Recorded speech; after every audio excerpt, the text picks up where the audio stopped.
Ei, essa dor não veio para te paralisar. Eu não sei qual é a situação que você está hoje. Eu sei que talvez você não esteja no melhor dia da sua vida. Talvez você não esteja na melhor fase da tua caminhada aqui na terra, da nossa peregrinação terrena. Mas ainda assim, a promessa é: nós vamos terminar bem.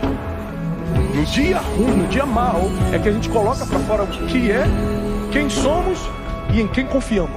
Confie. Os que confiam no Senhor são como os montes de Sião que não se abalam, mas permanecem para sempre. Uns confiam em carros, outros confiam em cavalos, mas nós confiaremos no nome do Senhor.